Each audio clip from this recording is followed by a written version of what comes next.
Story time while nagbibideo ako para sa affiliate ko dito sa mga online platform. Yes, nag-a-affiliate ako. And alam nyo ba, suportado ako ng nanay ko. O diba, nandyan siya sa likod, nanonood, sinasabi niya kung ano yung mga mali at kung ano yung mga hindi ko dapat gawin online. Actually, this video was taken 2023. So, last year pa to.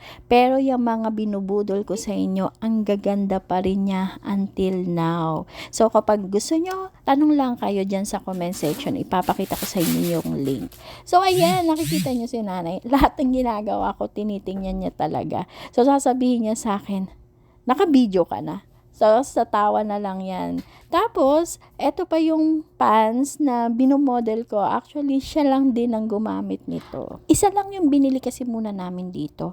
Pero nung nagustuhan namin yung kanyang tela at yung pagka-comfy niya, ayun, bumili pa rin ako ng 4 na piraso para sa kanya. Actually, gagamitin sana namin ito sa bakasyon namin sa Boracay.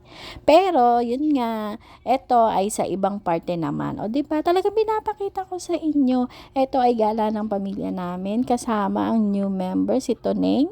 Tapos karga-karga siya ni nanay. So ayan. And then our kiddos. O diba? Lahat kami swimming na. So ayun lang. O diba? Pataklop-taklop pa ako ng pace. Ayoko kasi ng malapit ang kuha. So ang sunod ko naman ipapakita sa inyo ay kuha nung 30th wedding anniversary ng parents ko. Eto, hindi ko alam kung bakit, anong naisipan ni nanay at naghanda siya nito. So, sige, ayun.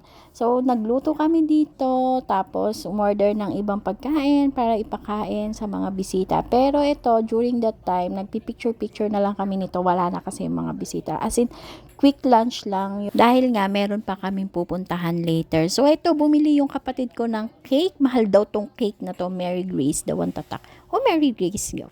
So, ayun, ayan, nagkakasiyahan kami with the new member. 3 months na yata dito si Tonya. In fairness, ang sarap ng cake nila. So, yun lang masasabi ko, masarap siya. And I'm so happy na uso na ang mga video ngayon. Napakadali lang maka-access ng mga video dahil nare-remain yung mga memories na gusto mong i-remain. So, salamat sa technology at nakikita ko pa rin ang mga bagay, mga tao na gusto kong makita. Iyak yan. So, yun lang. Na-share ko lang yung thoughts na yun. So, yun lang.